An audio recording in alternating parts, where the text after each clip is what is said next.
This week you will learn how to count the number of rows and the number of columns in a range of cells on the worksheet. You will learn how to change the size of an array while your program is running. You will learn a new method of input and output, range.columns. You will learn how to use VBA functions, application.average, application.stdev, and application.stdevp. In this video, you will learn how to count the number of columns in a range of cells with range.columns.count. You will learn how to count the number of rows in a range of cells with range.rows.count.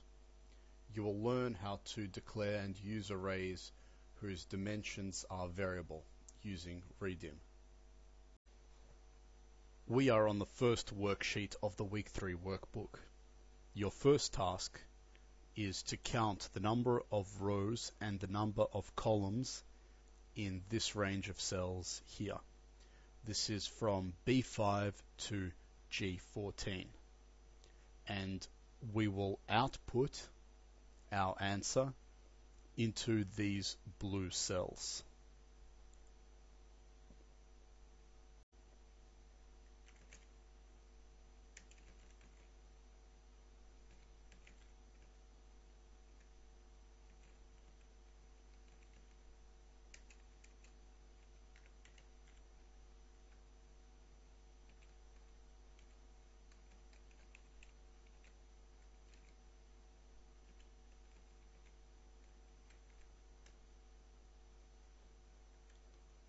You can see that the drop-down box comes and we can double-click on columns. And we will click on count.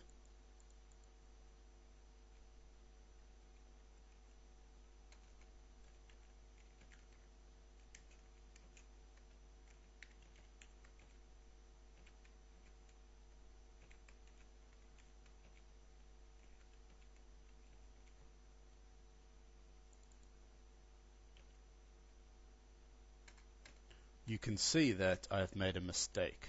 It is .rows.count.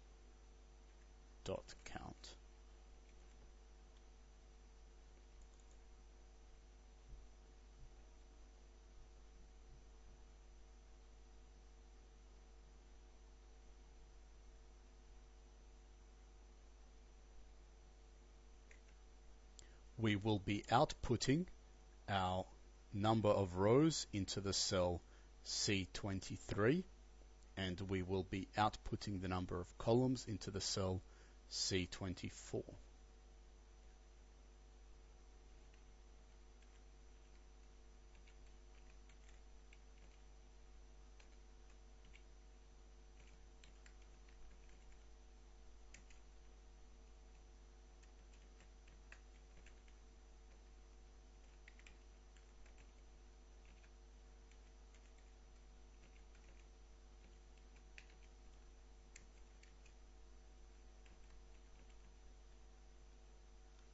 Now I will run the program.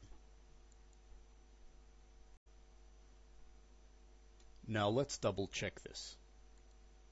There are 1, 2, 3, 4, 5, 6, 7, 8, 9, 10 rows. Yes, this is correct.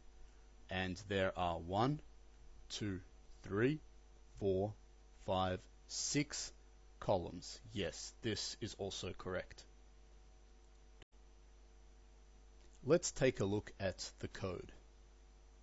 We have the variables numCols and numRows.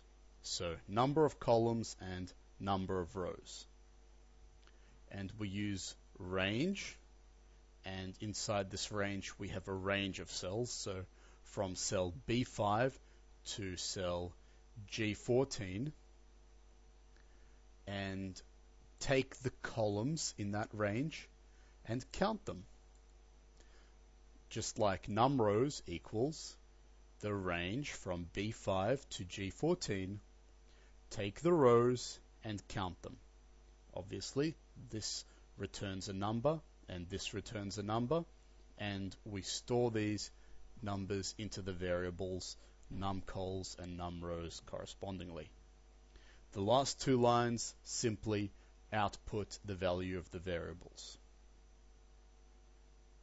Try everything in this part of the video now and then proceed to the next part of the video.